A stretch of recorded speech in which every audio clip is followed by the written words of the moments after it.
Olá, seja bem-vindo à IESEG School of Management. Meu nome é Roberto Abramovich, sou professor de inovação, marketing e empreendedorismo aqui na escola. E eu estou aqui hoje recebendo o Vinícius, da empresa Mantis, para falar sobre inovação, disrupção, tecnologia dentro de um setor de produção de conteúdo, extremamente ligado a essa mudança tecnológica de inteligência artificial, e muita coisa bacana que está impactando indústrias tradicionais, mas também coisas boas aí que estão para vir. Antes de te falar de empresas, soluções, eu queria muito ouvir de você, como é que chegou até aqui, um pouco da tua história e um pouco da história da Mantis aí que você vai contar para a gente hoje. Tudo bem. Bom, Beto, obrigado. Obrigado por estar aqui, obrigado pelo convite.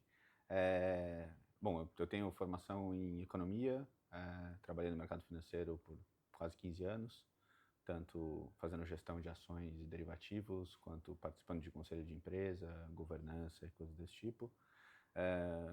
Na história da Mantis é uma história de empreendedorismo das que você ouve bastante aqui na escola.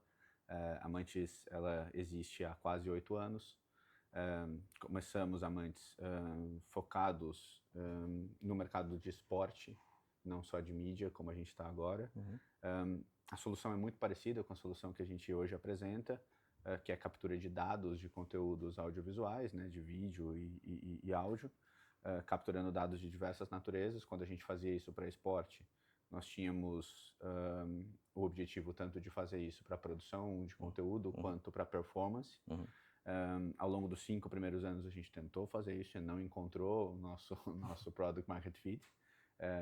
Não vou dizer que o mercado não é eficiente, eu acho que tem bastante gente tentando ainda fazer isso dentro desse mercado, a gente não teve essa competência, mas felizmente, por conta de termos escolhido o caminho mais complicado, que era desenvolvermos nossos próprios modelos, nossos próprios algoritmos, a gente teve a capacidade de verificar que no universo da mídia de entretenimento, nas TVs, nas produtoras, nas distribuidoras, nós poderíamos aplicar nossa mesma tecnologia de forma a trazer uma proposta de valor mais contundente para dentro desse mercado.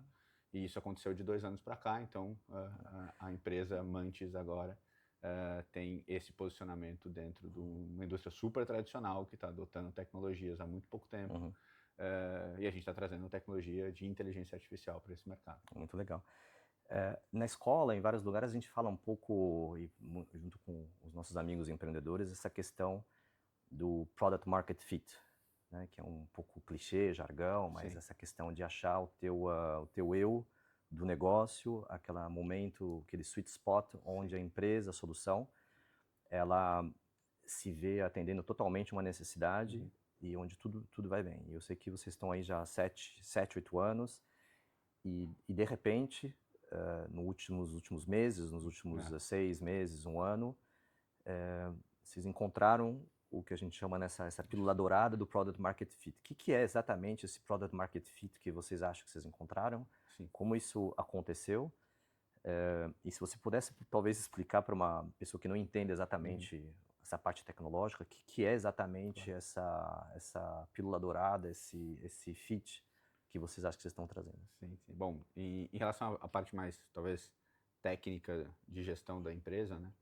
O processo de mudança e de encontrar um product market fit mais fitted com a indústria, não foi um processo simples, é um processo doloroso. Né? A empresa passou por muitas transformações, transformação de time, transformação societária, novos investidores com novas características, a constituição de um conselho consultivo que tinham profissionais de áreas que não eram mais a área do esporte, eram a área de mídia e entretenimento. Então, realmente a gente conseguiu encontrar a tal pílula dourada tem alguns meses, mais na virada do ano, sendo que todo esse processo de mudança começou a acontecer em 2023. Então, ao menos 1 ano, 1 ano e meio de transformação até chegar ao ponto de encontrarmos essa proposta de valor contundente quando a gente vai conversar com um determinado perfil de cliente dentro desse mercado. E aí, resumidamente, né, o que a Mantis faz dentro desse mercado, né? Eu gosto de fazer uma analogia que é a seguinte, né? Eu acho que produção de conteúdo de vídeo já não é mais uma questão, ou seja, o volume de produção de conteúdo nos últimos anos é impressionante. Sim. A qualquer lugar que você olha, qualquer lugar que você toca, tem um vídeo aparecendo, seja curto, seja longo e assim por diante. Os canais de distribuição são cada vez mais amplos, né? A gente não é mais escravo nem só da TV, nem só da internet, nem só do YouTube, nem só de canais monotemáticos. Tudo isso agora virou um universo, um mar de produção de conteúdo. E o que a gente percebeu é que todas as vezes que a gente conversava com produtoras ou com distribuidores, né, ou com quem entrega esse conteúdo, aparentemente aquele conteúdo era unidirecional, ele ia para a audiência sem que passasse por um processo de interpretação ou de catalogação ou de indexação, como é o nome técnico para isso, para que aquele conteúdo gerasse valor ao longo do tempo. Então a analogia que eu gosto de fazer é como se a gente olhasse para a organização de um estoque de supermercado. Né? Então existe uma lógica ali, aquilo é eficiente para fazer distribuição daqueles produtos nos seus pontos de venda.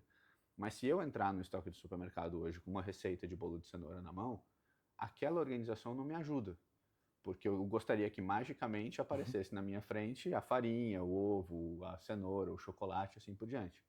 Só que se a gente muda a estrutura daquela organização para me atender, quando eu saio e você entra com a dieta da sua nutricionista, que agora é uma dieta, sei lá, cetogênica, você gostaria que tudo aquilo tivesse mudado ao seu critério. E se outra pessoa entra lá porque gosta daquilo organizado por grupos nutricionais, né, não dá para ficar mudando o estoque do supermercado todas as vezes que um novo contexto entra. Então a nossa proposta é usar a inteligência artificial, o que para o usuário não importa, mas usar a inteligência artificial para conseguir capturar o maior volume possível de dados daquele estoque de supermercado, ou seja, ingredientes, vitaminas, usos, alergênicos e assim por diante, a ponto de conseguir combinar todos aqueles dados à necessidade contextual de cada um que vai consumir aquilo. Então, transportando isso para o universo da mídia de entretenimento, gerar a capacidade para quem faz uso analítico daqueles dados poder pensar os dados que são importantes para ele, como, por exemplo, exposição de marca, metrificação de comerciais e assim por diante, ou a produção automatizada de conteúdo através de encontrar pequenos trechos dentro desse conteúdo que faça sentido para o contexto de quem está ali produzindo. Então, é muito diferente quem está produzindo conteúdo para o Instagram ou quem está produzindo conteúdo para série de TV ou para o jornal, né? Mas tudo aquilo está dentro da mesma mina de ouro para os canais de televisão ou para as produtoras, que é o acervo de vídeo que esses clientes têm.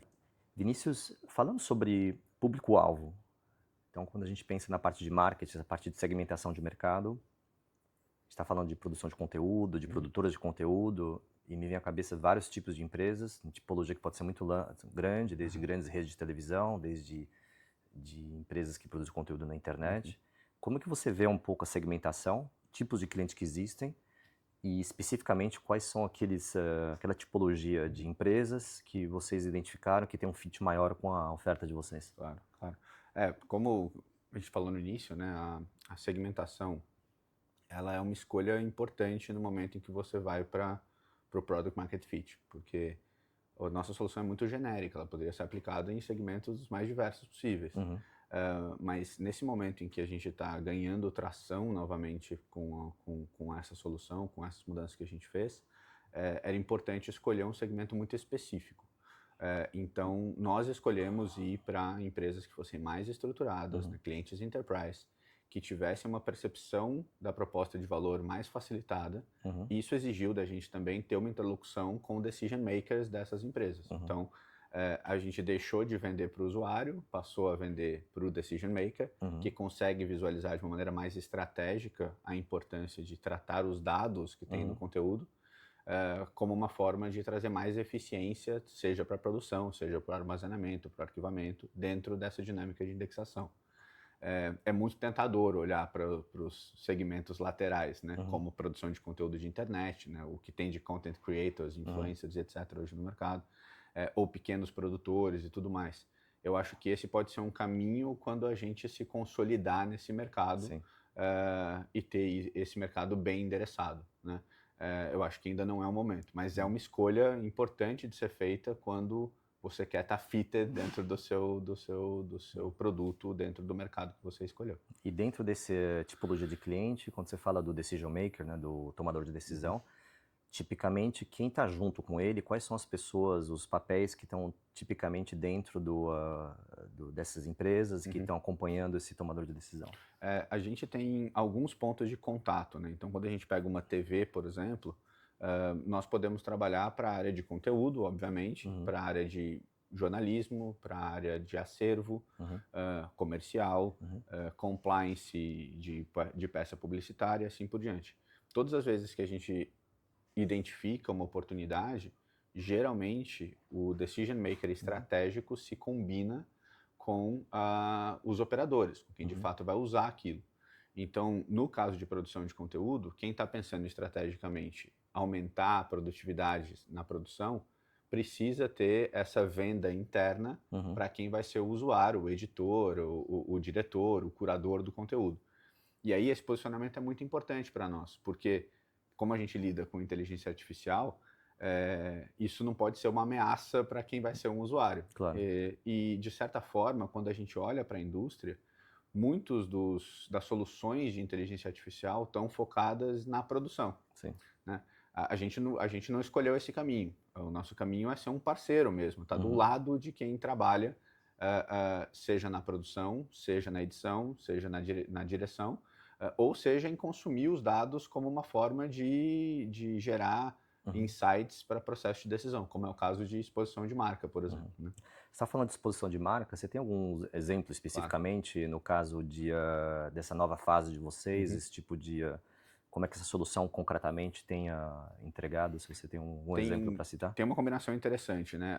A gente tem a Rede Globo, a nossa cliente, em algumas dessas áreas diferentes, mas tem um projeto bem interessante que a gente fez no ano passado com eles. A Rede Globo é a maior empresa de produção de conteúdos da América Latina, A América quase, Latina né? é uma das maiores do mundo, né? Em termos de...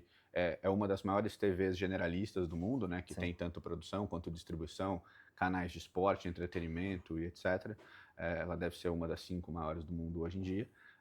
Domina a América Latina, vende conteúdo para o mundo todo e tudo mais. Então, a gente tem algumas atividades com elas, mas uma em particular sobre análise de exposição de marca foi com o conteúdo do Rock in Rio. Né? Rock in Rio também é um dos maiores festivais que acontece tanto no Rio de Janeiro quanto em Lisboa, a cada 2 anos agora, e é transmitido, a edição brasileira é transmitido por um dos canais do Grupo Globo. São 6 dias, 3 dias no fim de semana e 3 dias em outro fim de semana. E a função que a gente teve a nossa solução teve dentro de vários tipos de dados que a gente captura, foi capturar a exposição de marca ao longo das 14 horas diárias de transmissão desse conteúdo. Para vocês terem uma ideia do que é a ordem de grandeza disso, a gente capturou mais de 1.200.000 data points nesses 6 dias de conteúdo só referente à exposição de marca. Fora todos os outros tipos de dados que foram capturados, como os artistas, as músicas, o cenário, coisas desse tipo. O que a Globo fez com isso? O objetivo deles era comparar quais eram as marcas que tinham comprado o pacote publicitário da TV e aquelas marcas que tiveram exposição na TV Globo, mas eram patrocinadores do evento. Né? Esse era o objetivo do trabalho deles. Obviamente isso é estratégico, eu não sei qual foi o resultado do trabalho, mas algumas coisas interessantes que a gente pôde ver no resultado dos dados é que existiu várias marcas com presenças super significativas em termos de quantidade e minutagem, que não eram nem patrocinadoras do evento e nem compradoras de mídia. Elas estavam lá organicamente, quer dizer, não exatamente... Acharam uma maneira de se infiltrar Sejam elas patrocinadoras ou fornecedoras de roupa dos artistas, uma marca de instrumento musical, invariavelmente isso vai aparecer como exposição. Claro. Então, bom, de novo, né, o objetivo aqui não é fazer essa auditoria ou ficar fazendo essa análise que um distribuidor de conteúdo como é a Globo, né, uma TV faz, quais são as oportunidades de negócio para aquele tipo de marca que são potencialmente clientes Globo e em conteúdos como esses, em conteúdos, né, que ela não tem o controle do que vai aparecer na tela, porque aquilo é ao vivo, porque aquilo é orgânico, porque o objetivo é fazer a transmissão do show e não segregar as marcas, né? E eles veem isso num relatório, um dashboard, É o que a gente é uma entra... questão de olhar dados Sim, estatísticos, ou um dashboard, como é que concretamente imaginando um gestionário, um sim. gestor Uhum. de um evento como esse, ele recebe como essa informação? Essa é a parte talvez mais importante da captura de dados, né? Então, Uhum, quando a gente fala sobre o poder que se tem quando se tem dados, uhum, ele só pode ser traduzido em poder se ele for visual e se ele for utilizável, né? claro. Então, a gente vai até esse ponto na nossa solução. Então, a gente torna ele visualizável, seja através de um relatório, Uhum, de um dashboard, gráficos em que você pode interpretar esses dados no caso de exposição de marca, ou seja, a atividade visual de realmente ver os trechos dos vídeos onde a marca apareceu e como ela apareceu, uhum, né?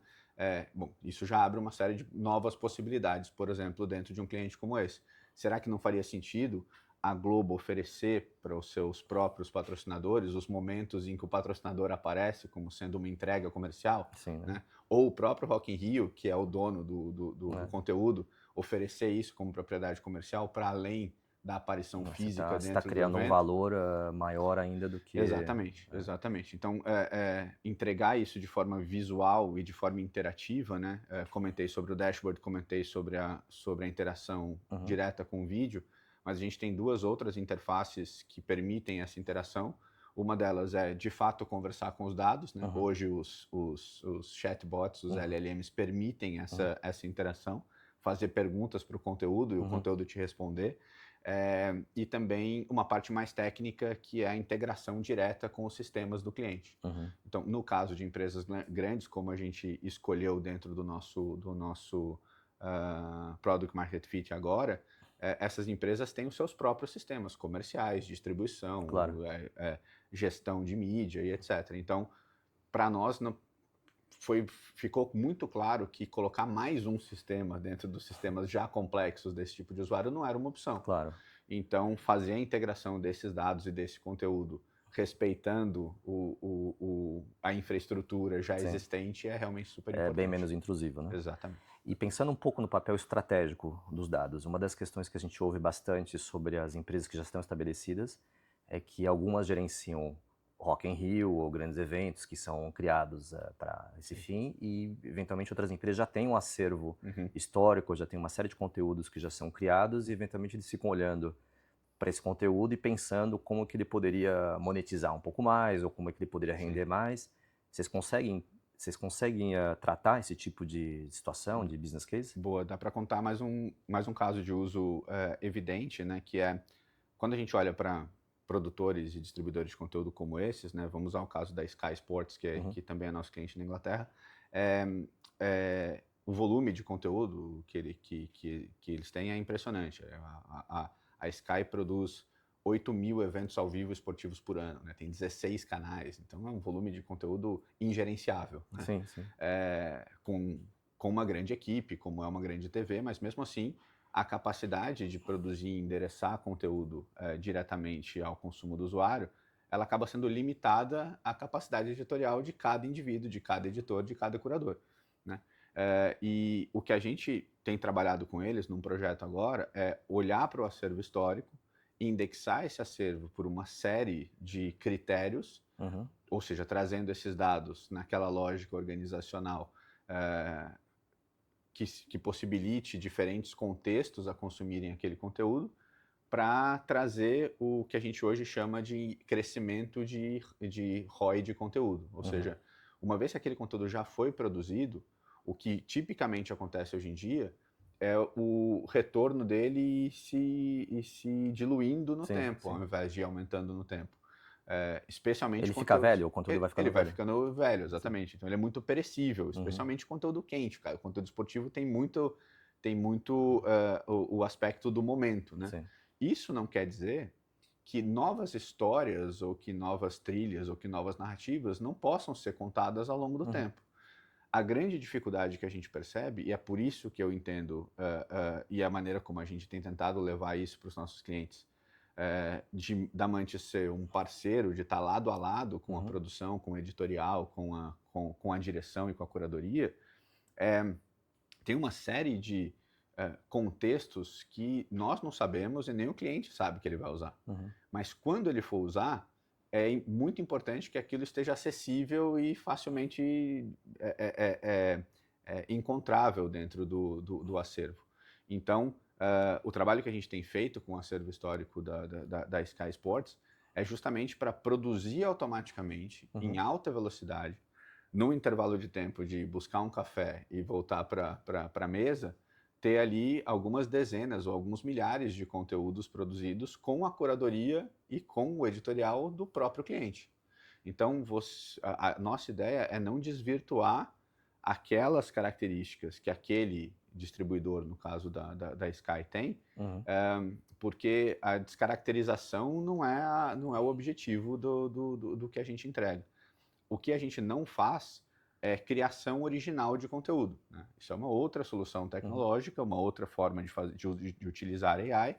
A gente faz conteúdo derivado de forma automatizada, ou seja, a partir de um conteúdo original, milhares, milhões de horas, no caso da Sky, poder ser traduzido em diversas novas narrativas. Tem um fato interessante de conversa que a gente teve com a diretoria de programação e operações da Sky, que é o nosso principal ponto de contato lá, que é, uma vez que eles não têm esse tipo de ferramenta ainda, estão implementando agora, eles barram a capacidade criativa dos editores. Porque o editor não vai pensar em novos storytellings, em O que novas você narrativas, não vê, porque ele você já não sabe que ele não vai conseguir operacionalizar. Uhum. No momento em que a gente torna isso acessível, possível, a criatividade dos editores passa a ter uma outra perspectiva, né? É a mesma coisa que tem acontecido com os canais de notícias. Sim. Né? Então, aquela forma monotemática em que os canais de notícia eventualmente trabalham, não é porque o jornalista não é criativo, não é porque o jornalista não quer fazer coisas para além daquilo que o editorial acaba entregando. É porque a capacidade operacional que ele tem hoje é limitada pela busca manual no acervo, por um acervo pouco acessível. É muito organizado, mas é pouco acessível. Vinícius, eu tenho uma dúvida, assim, a gente sempre fala essa questão da tecnologia, o fator humano. Então, eu estava me projetando um pouco quando você falava essa questão do editor, essa questão da pessoa que produz conteúdo, dessas milhares de horas de mãos braçais que estão atrás, buscando coisas e buscando fazer o melhor, e estava falando um pouco dessa questão da criatividade e em que sentido o produtor de conteúdo, aquele jornalista, o produtor de conteúdo, ele se vê limitado pela falta de acesso a um acervo que pode estar hiper bem catalogado, que pode estar bem indexado, mas ele não consegue executar. Sim. Falta de visão, falta de mãos, falta de tempo, falta de prioridade. Como é que você vê um pouco essa questão desse obstáculo humano nesse mundo de hoje, de produção de conteúdo muito grande? Sim. Em que sentido mais específico essa solução? Ela é parceira ou ela pode remover um obstáculo? Como é que você vê um pouco essa questão da solução e da parceria, efetivamente, com quem trabalha numa empresa ou que está trabalhando nessa pilotagem de conteúdo? Eu acho que os últimos 3 anos, né, quando a gente teve um crescimento grande, popularização grande da inteligência artificial, e isso é interessante, né, porque a inteligência artificial não tem 3 anos, né, ela tem 70. Sim. Mas ela se popularizou pelos métodos de linguagem, pelas formas de interagir com a inteligência artificial de uma maneira mais natural. Então, a primeira reação óbvia é isso com um tom de ameaça para algumas das atividades que, eventualmente, certamente vão ser afetadas, né? A escolha que a gente fez em relação ao nosso posicionamento é trazer uma experiência para dentro desse cenário de mídia e entretenimento em que mecanismos tecnológicos são parceiros de ganho de eficiência e de ganho de produtividade. Então, quando a gente conversa melhor com esse perfil de usuário e não com o perfil de cliente, com o perfil de usuário em si, geralmente existe uma resistência no primeiro momento, e na maioria, não em todos os casos, mas na maioria, mas a compreensão de que essas pessoas gastam muito tempo e muita energia fazendo trabalhos que elas não deveriam fazer, é rapidamente percebido.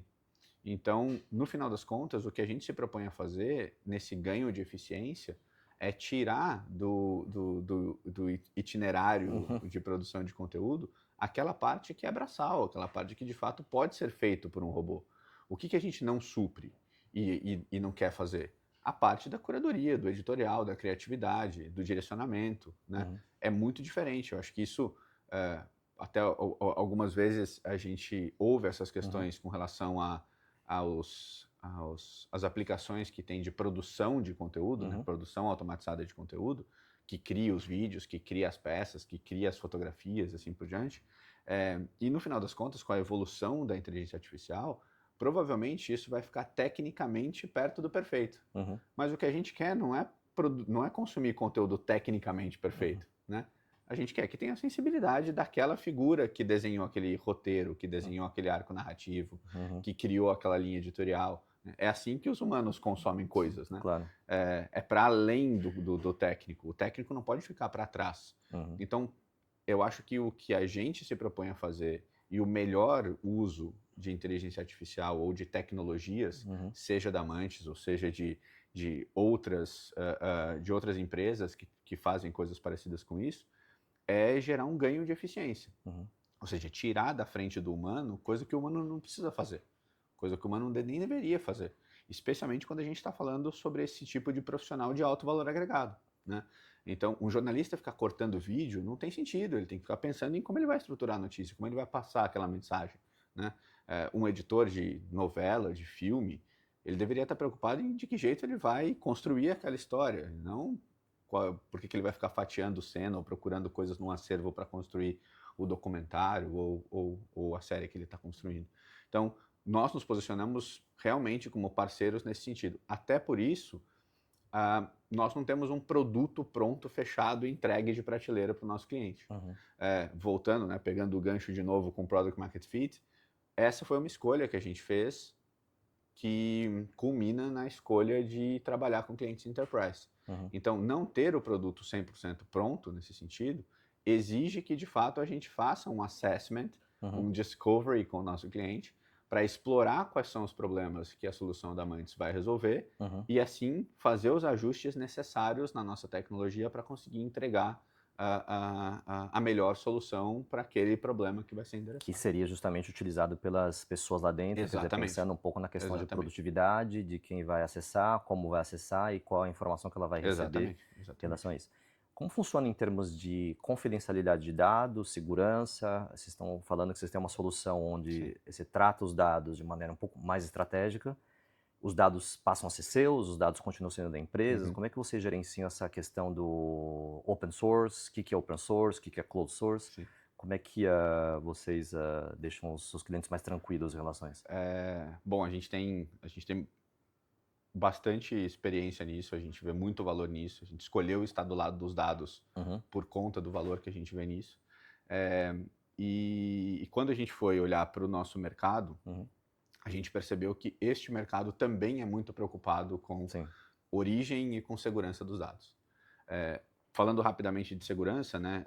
Bom, escolhas que a gente fez, primeiro, foi nos manter absolutamente apartados e distantes de tudo que é dado pessoal sensível. Nós somos regulados pela legislação de dados da Inglaterra e depois da legislação europeia, porque nós temos as duas jurisdições como estabelecidas na empresa. Então, realmente isso é muito sério. Ou seja, dados de pessoas, dados sensíveis e etc., nem passam perto do banco de dados da Mantis. Porque a gente captura dados de conteúdo que, em tese, é público. Né? Ele só está desestruturado dentro do conteúdo de vídeo, mas ele é público. Uma vez extraído esses dados são do dono do conteúdo. O que a gente oferece para ele é o acesso. Né? Então, a tecnologia que extrai e a tecnologia que dá acesso. Mas o dado é dele. Assim, esse dado não é vendável, esse dado não é público. Esse dado não vem para vocês. Esse dado não, eu não posso fazer nada com esse dado que não seja melhorar a eficiência, seja do produto ou seja da interação para aquele cliente. E o cliente Sky não se mistura com o cliente Globo, que não se mistura com o cliente Rock in Rio e assim por diante. Isso é realmente muito importante e a gente percebeu, isso ficou muito evidente nas nossas conversas com os canais de notícias. Então, por que existe uma resistência muito grande do jornalismo utilizar os sistemas de LLM, os GPTs, GMNAs públicos? Porque a origem do dado é desconhecida. E é desconhecida por conta E tem também da... alucinação, né? Às vezes pode ser coisas que Não, parecem ser ela verdadeiras é e são alucinadas. desconhecida porque a forma como são construídos os bancos de dados dos LLMs, chama LLM por causa disso, né? São Large Language Models, né? Eles realmente fazem iterações a ponto de que a origem se perca, Uhum. né? Bom, uma das grandes batalhas jurídicas que a gente viu logo no início da expansão do OpenAI foi com o New York Times. Uhum. O New York Times, em determinado momento, na justiça, exigiu a retirada dos dados do New York Times de dentro do modelo do OpenAI. E o OpenAI respondeu que era impossível, porque o modelo já não sabe mais o que é New York Times, o que é qualquer outra fonte de dados, né? Voltando para o que eu estava falando sobre o jornalismo e o aprendizado que a gente teve, uma das formas de interação com os dados que a gente extrai, por exemplo, através do chatbot, através de linguagem, é absolutamente importante para os canais de notícia que eles tenham conhecimento de que aquele dado é o dado dele, Uhum. que aquele dado teve o editorial com o viés que ele quis criar, porque o que a gente fez foi extrair os dados e organizar a partir dos conteúdos daquele canal. Então ele sabe bem a paternidade Exatamente. do Então, se a CNN confia no próprio jornalista, e confia, ela sabe que o editorial de todos aqueles dados e todo aquele conteúdo que a gente indexou partiu de um jornalista da CNN. Claro. Então, ele pode reutilizar aquilo com toda a segurança. Por isso que a gente comenta que a nossa especialidade é oferecer conteúdos derivados. Porque o conteúdo original tem um dono, tem conhecimento, tem origem, né?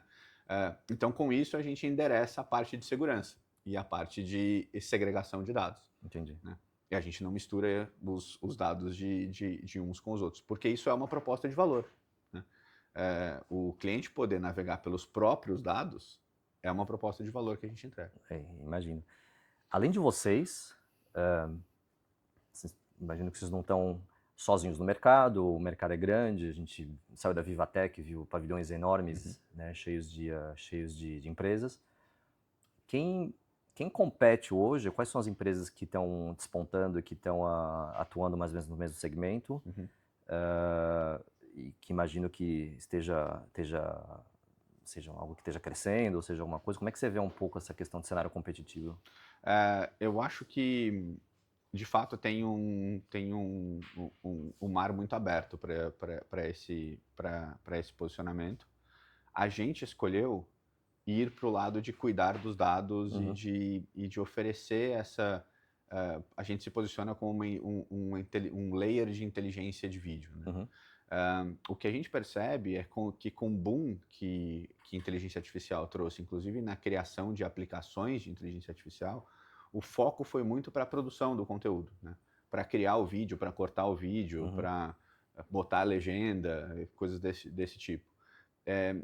E essa expansão acabou endereçando muito o uso não profissional, o uso profissional de pequeno porte, né? Ou recreativo, quer que seja.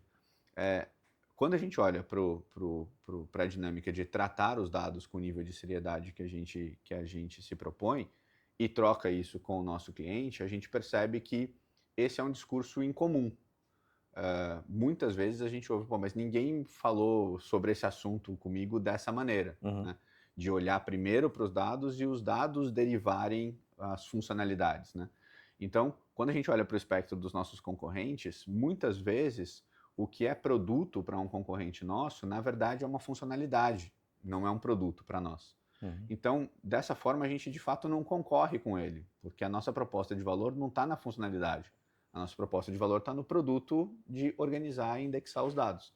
Então, nesse exemplo que eu estou te dando de edição automatizada de vídeo, por exemplo, no universo dos esportes, onde a gente navegou bastante, tem algumas empresas grandes, excelentes, que fazem os cortes de highlights e a clipagem de dados de vídeos de esporte. Mas elas não indexam aquilo e armazenam de forma a serem reutilizados pelo cliente no futuro. Eu não corto, o meu produto não é cortar o vídeo e entregar o highlight, mas eu também faço isso, porque isso é uma funcionalidade que qualquer editor poderia fazer. Quando a gente vai para o universo enterprise de TVs, é muito difícil a gente ter dentro de um mesmo produto, ou no caso dentro da Mantis, excelência se não for em algo muito específico. Então, eu não tenho o melhor editor de vídeo do mundo, até porque existe lá o Adobe Premiere, o Sim. Avid, que são ferramentas que, de fato, produzem filmes em Hollywood, né? Quer dizer, por que eu vou fazer a mesma coisa Então, o nosso objetivo é, se eu trato os dados, por que não integrar isso aos sistemas profissionais de finalização e edição de vídeo, né? A gente tem uma funcionalidade que dispara os clipes, por exemplo, nas redes sociais, mas essa é uma funcionalidade. Se você for fazer isso profissionalmente, você deveria usar os sistemas que fazem tracking de distribuição, que fazem a Claro. distribuição organizada e etc. Não usar uma funcionalidade da Mantis para fazer isso. Tem lá, porque às vezes é mais fácil, é mais prático, é mais rápido fazer isso para um uso específico. Mas quando a gente está olhando para larga escala, como é o caso do perfil de clientes que a gente tem, todos esses movimentos são estratégicos. Editar um vídeo é estratégico, distribuir o vídeo é estratégico, armazenar o dado é estratégico. Então, a gente prefere ficar dentro do nosso universo, que é tratar os dados e trazer essa experiência de interação com os dados num nível mais elevado. Isso é assim, olhando para a indústria, olhando para o mercado, essa questão da entrada da AI e de tecnologias é algo que parece ser super disruptivo. Eu também não vejo nada fazendo isso, né? Nenhuma empresa fazendo isso. E falando um pouco de disrupção, então a gente tem uma situação no mercado onde você tem uma tecnologia disruptiva que entrou dentro de um segmento bem específico, numa tipologia de cliente bastante específica. Super tradicional, que está mudando e está evoluindo, e achou o seu fit, no Product Market Fit, dentro daquele uso bem específico, com ferramentas, uma ferramenta nova, com AI integrada, proprietária, segura, e que está, de certa maneira, trazendo uma proposta de valor muito, muito além daquilo que tem. Sim. Olhando um pouco para frente, né? A gente saiu agora da feira de tecnologia, está vendo um pouco como a AI está se desenvolvendo, tem 2, 3 anos de aplicação de larga escala de LLM. Como é que vocês estão vendo um pouco essa questão da evolução do mercado, essa disrupção, olhando um pouco para frente, imagino, pessoas que trabalham em empresas e que estão ali, uma série de conteúdos olhando, que mensagem que você passaria para elas em relação a onde esse mundo tecnológico está indo e onde vai evoluir essa disrupção? Eu sei que não tem certo ou errado, mas um pouco como você vê um pouco eu entendo a ideia da gente pensar nos próximos passos, especialmente dentro do mundo da tecnologia, é um exercício interessante de fazer, né? É difícil de acertar, mas é muito interessante de fazer. Eu acho que tem uma coisa que, de fato, a gente vai ver acontecer bastante nos próximos poucos anos, não nos próximos muitos anos, é de fato esse processo de produção original de conteúdo ser muito feito por IA. De novo, não quer dizer que eu gosto ou que eu não gosto, assim, particularmente não gosto, mas assim, vídeos produzidos 100% por IA, originais, peças publicitárias, fotografias, imagens e etc. Isso vai acontecer numa escala que a gente provavelmente não vai conseguir controlar. A maneira como a gente se posicionou olhando para os dados, para nós é indiferente se aquele conteúdo foi produzido por uma pessoa ou se foi produzido por um IA. Né? O que interessa é o que você vai fazer com aquilo, de que jeito aquilo vai ser útil para o nosso cliente. Então, apesar de hoje, dentro da Mantis, nós não termos o direcionamento de trabalhar de forma tão escalável nesses diferentes perfis de clientes potenciais que a gente pode ter, porque se a gente já passou por uma primeira onda de quase todo mundo poder ser content creator, né, poder ser criador de conteúdo, provavelmente a gente vai passar por mais uma, em que não só pessoas vão ser content creators, mas IAs as máquinas, vão né? ser criadores de As conteúdo. ferramentas serão produtoras de conteúdo. Para nós, isso é indiferente. Eu acho que até a gente se coloca melhor posicionado nessa segunda leva do que a gente está fazendo agora. Porque vocês estão justamente controlando ou ajudando a ter uma melhor visibilidade dos dados. A gente está indo para o mercado mais difícil, que é o tradicional, que é onde tem um pouco mais de barreiras para poder usar esse tipo de coisa. Mas a segunda leva, ou a próxima leva, o que quer que seja, em que o conteúdo vai ser mesmo produzido por IA de forma original, ferramentas como a nossa vão ser ainda mais úteis, né? Inclusive para identificar que aquilo é IA ou que aquilo é original. Claro. E, de novo, não estou fazendo um juízo de valor. A minha função Mantis aqui não é achar que aquilo é bom ou ruim. Eu, Vinícius, como consumidor, posso achar aquilo bom ou ruim, mas para Mantis isso vai ser indiferente. Eu acho que não só isso vai ser inevitável, mas isso pode ser muito útil. Eu estava comentando aqui sobre os aspectos técnicos, né? eu tenho uma rede de relacionamento muito boa no mercado audiovisual, de produtor, de roteirista e Uhum. etc, né? Que no primeiro contato com o IA, bom, teve lá a greve dos roteiristas Sim, de sim. Los Angeles, que ficou É super verdade. famosa e Uhum. tudo mais. Eh, a minha interação com eles tem sido no sentido de que, assim, talvez esse formato como a gente se propõe a trabalhar, eh, um spoiler aqui, né? Um dos laboratórios que a gente está fazendo na Mantis é análise de roteiro de filmes e séries de TV. Eu não quero escrever o roteiro, mas será que uma IA como a da Mantis não pode estar sentado do lado do roteirista, Uhum. ajudando ele a melhorar os aspectos técnicos do roteiro dele? Eu não quero interferir na história, eu não quero interferir no argumento, mas será que propor para ele que ao invés de fazer episódios de 50 minutos, fazer de 35, se encaixa melhor na história que ele está querendo contar? Porque isso é um aspecto técnico, isso não é um aspecto criativo, né? Pode ser que isso ajude ao mercado audiovisual a revelar melhores roteiristas, Sim. que ficavam presos a uma tese de serem bons escritores, contadores de história, mas não tão bons em encaixar aquilo num formato. Estou dando um exemplo, uma Sim. hipótese aqui. Será que a gente não vai conseguir revelar melhores criativos de publicidade que, eventualmente, com o uso de IA, conseguem ter uma capacidade técnica de entrega ainda melhor? Uhum. Né? Não porque o desenho está sendo feito pelo IA ou a ideia está sendo feita pelo IA, mas é porque ferramentas de inteligência artificial estão ali do lado ajudando ele a pensar outras coisas, a pesquisar outras coisas, a se aprofundar em outras coisas. Né? Seria um enabler, né? Um enabler. Sim. Eu não gosto muito de colocar tudo no universo dos agentes, porque agora parece que tudo virou agente, sabe? Tanto é que a nossa interface de interação com os dados é um AI Assistant, não é Sim. um AI Agent, porque são Uhum. coisas diferentes. Mas, realmente, tem um assistente ali do teu lado, sabe? Seja para o roteiro, seja para a produção, seja para a curadoria. Eu acho que isso é muito, muito útil mesmo. Assim, em menor escala, dificilmente hoje eu disparo um e-mail sem pegar o meu e-mail e passar por um, por Revisor. um, por um revisor, Sim. sabe? Passo lá por um IA para ver se a estrutura está correta, se a mensagem que eu queria passar tá boa, se as palavras que eu estou usando estão ok. E Eu não- talvez ele vá começar a fazer isso na sua produção de Por que conteúdo e não? passando por uma assistente. Essa troca, né? Quer Assim. dizer, não é que vai passar pelo IA e vai ser publicado. Vai passar pelo IA, vai voltar para cá, aí para cá vai ter uma nova qualidade e aí aquilo vai para a produção. Eu acho que esse é o caminho que as coisas parecem estar indo. Óbvio que tem risco, né? Isso não é linear, esse Sim, sim. caminho não é tão colorido assim. Então a gente vai ter que tomar cuidado para ver se isso não vai para um caminho ruim. Muito bom. Olha, muita coisa, Obrigado. muita coisa para ver e digerir. Parabéns pelo trabalho. Eu acho a gente que está aqui olhando um pouco do mercado, em escolas e vendo casos, para mim é um caso super clássico de empresa que encontrou seu valor, seu posicionamento. Então, certeza que vai ter muita coisa boa aí vindo. Bom, fechando então a nossa conversa aqui com o Vinícius, falamos muito de tecnologia, de inovação. É um prazer receber o Vinícius aqui na IESEG School of Management e até a próxima.